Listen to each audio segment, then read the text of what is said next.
Hi everybody, welcome back to another video. Today we are going to segment customers based on their buying behavior on the market. RFM stands for recency, frequency, and monetary. It is used to understand and analyze customer behavior based on these three factors. RFM analysis helps us to quickly identify different groups of customers with similar characteristics, and marketers can increase revenue by targeting specific groups of existing customers.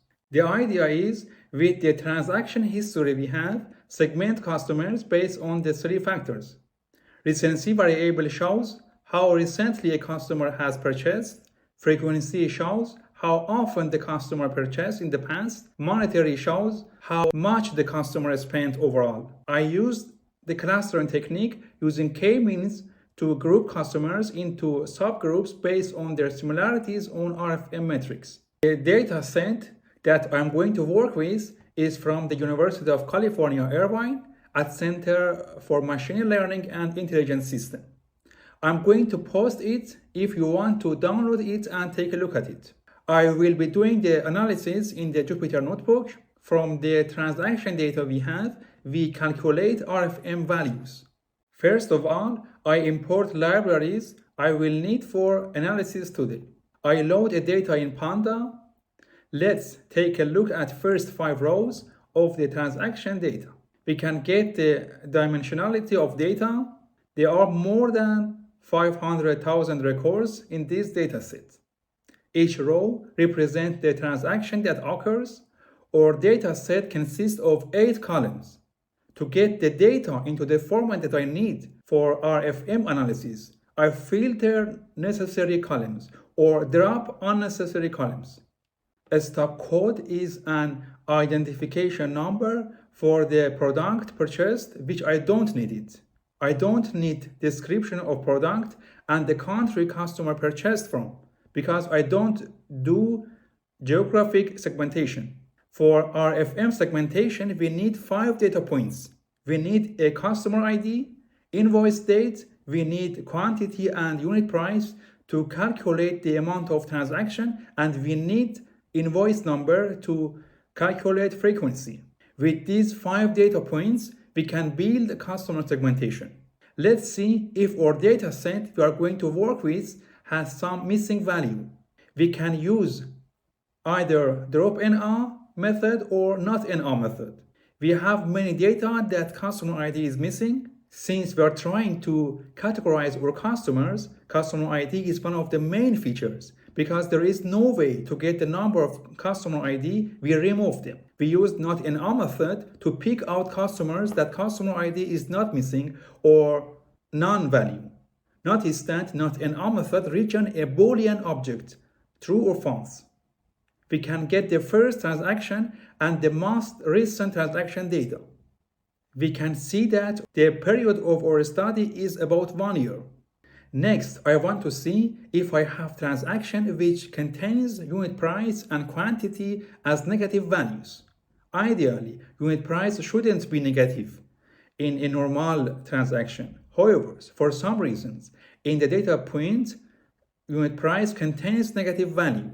I remove any records that might be credit adjustment or refunds. We clearly see from the graph that there are transactions that have negative quantity and negative unit price.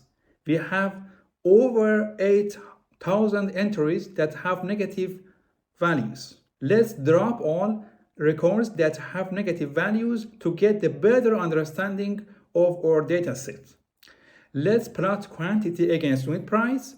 In order to obtain a better scale to observe data in the scatter plot, I plot log values. As we see, all negative values are gone.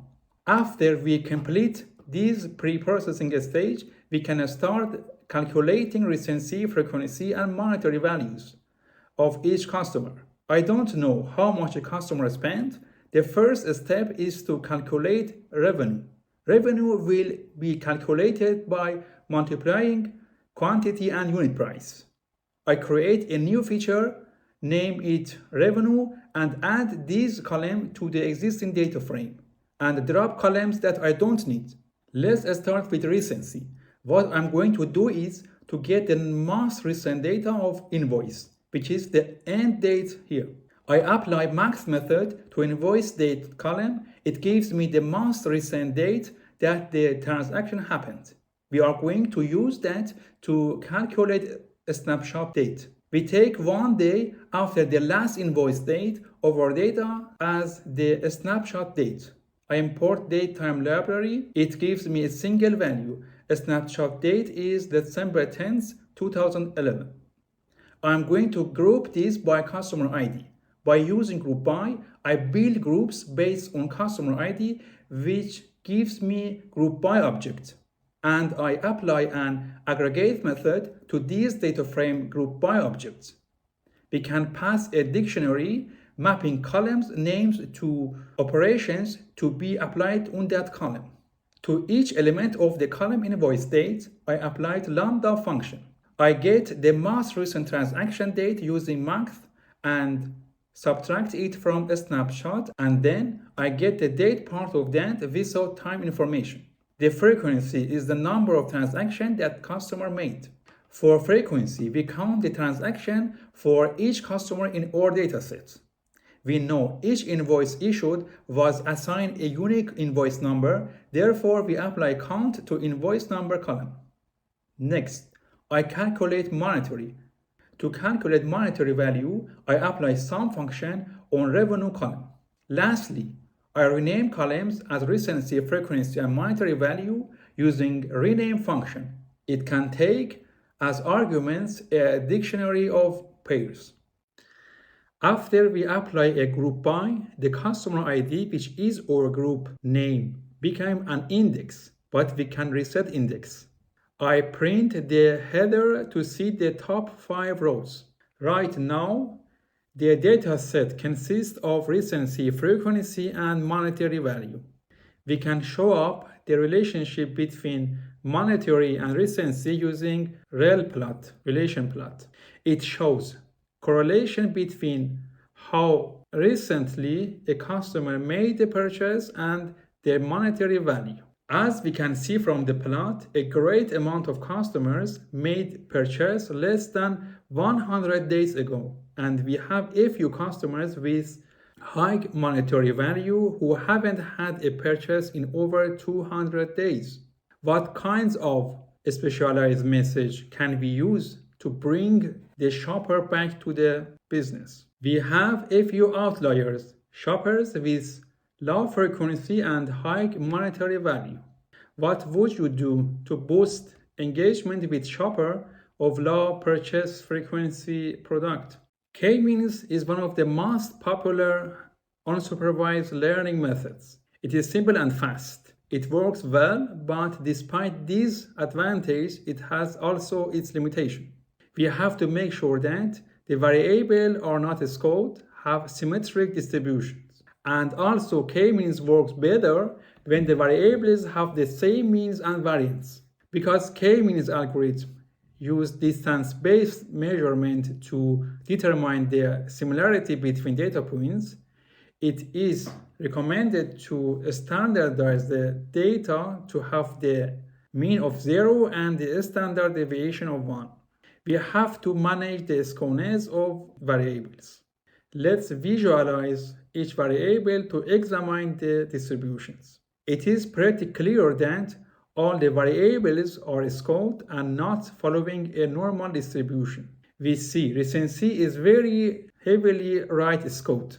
There are, of course, more things that we can be able to test if our data is normally distributed. For example, we can carry out a statistical test of normality. We have to transform the data to make data conform more closely to the normal distribution. To manage the skewness, we can use log transformation, square root transformation, or box-Cox transformation. Be careful that if we have negative values in our target variable, these 3 kinds of transformations can't be used. Box-Cox transformation and log transformation can only be applied to strictly positive data. First, I transform recency using three kinds of transformations. From SciPy, we import all statistical tools. Boxcox finds the optimum power parameter lambda and then transform the variable. I get the best lambda. If lambda is 0, we do a log transformation. We visualize transformed recency data. Based on visualization, variable with Boxcox transformation shows a more symmetrical form rather than the other transformations. To make sure, we can compare skewness of distributions. For normally distributed data, the skewness should be about 0. If skewness value is greater than 0, means that there is more weight in the right tail of the distribution. As we see, transformed variable with Boxcox is less skewed. We do the same thing for frequency and we see skewness value for Boxcox transformations is closer to 0. It indicates that the transformed variable tends to have symmetrical form. Boxcox transformations can make big improvements in model fit. Let's start with monetary. If variable includes negative values, to handle negative data values, we can use cube root transformation, Johnson transformation, or we can add a constant, a shift parameter to the log transformation. Cube root and Johnson can be used to transform negative, 0, and positive data values. Johnson transformation is an extension of the Boxcox transformation. It calculates the optimum value of lambda. Let's assume that in our exercise, if we didn't drop quantity and unit price with negative values, then shifted log normal transformation would be a good transformation. But here, our values are strictly positive. Then the Johnson transformation is the same as Boxcox power transformation of variables plus 1.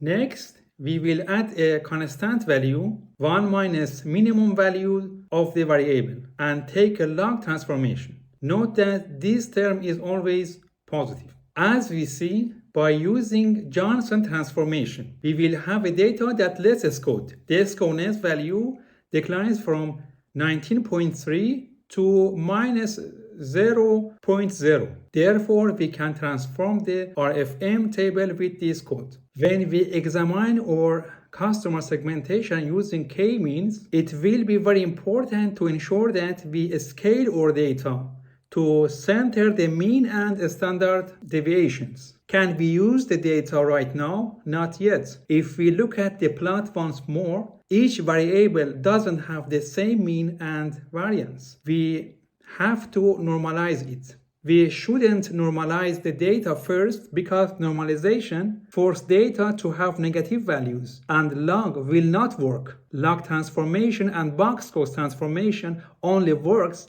with strictly positive data. First, transform data and then normalize it. To normalize, we can use a standard scalar object from scikit-learn library to do it. Code will look like this. The first step is to instantiate an object of type standard scalar and then fit and transform the data. We can get the mean and variance. The data will look like this. Finally, we can do clustering using these data. To find the optimum number of clusters, I use an elbow point graph. The idea behind the elbow method is we iterate the value of k from 1 to 10 and run k-means for each value of k and then fit the model to the data with this specific number of clusters and calculate inertia. I import k-means from scikit-learn library. First, I create an empty dictionary to store inertia values. You can also use an empty list instead. Note that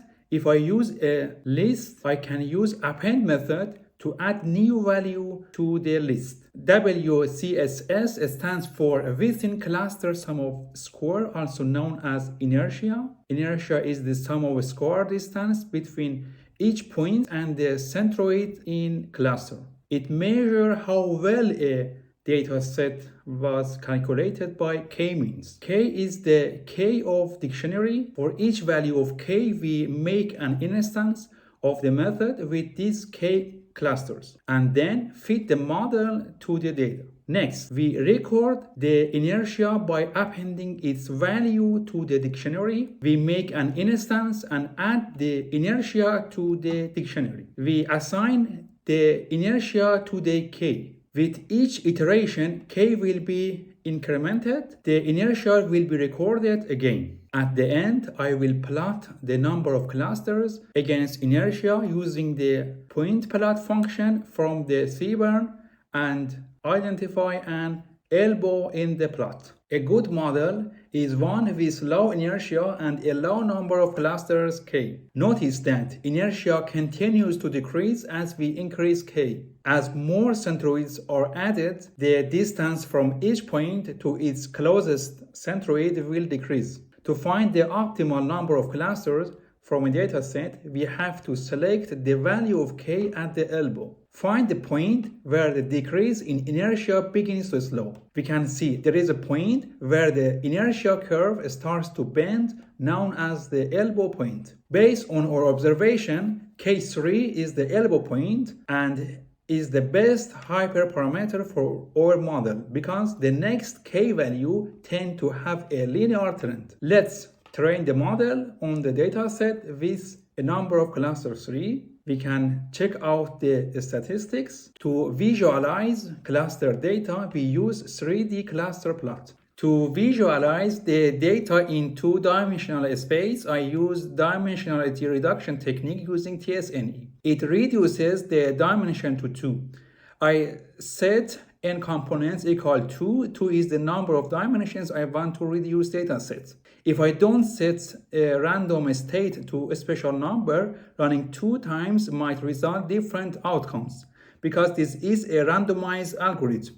Then we fit and transform the data. Data 2D will serve as a reduced data set. My original data has 3 dimensions. Now we have a data set in the form of 2 dimensions. Let's visualize the flattened data using a scatter plot. We see a beautiful separation. Now we can analyze the segments using a snake plot. To build a snake plot, we require the normalized data set and also the cluster labels. By using a snake plot, we can have a good visualization from the data on how the cluster differs from each other. We transform the data using meld function. Instead of horizontally, it converts the data vertically. RFM values and metrics names are stored in one column. What we are going to do is reshape the data into long format by applying meld function on the normalized data set with a reset index. We assign ID and cluster as identifier variables and assign RFM values as value variables. The melted data is labeled as data melt. Next, plot a line for each value of the cluster variable. To produce lines for each cluster with different colors, we set cluster as hue parameter. I can pass in categorical variable in hue. Seaborn will create separate line plot for each cluster. The plot describes easily how each segment differs. We see that in the cluster 2, customers shop with higher frequency, they are big spender and they bought the product recently. Therefore, they could be considered as loyal customers. Then we have cluster 1. It is less frequent, spend less. In the cluster 0, customers have low frequency, spend very less than the others, and no longer want to purchase. They could be considered as churned customer.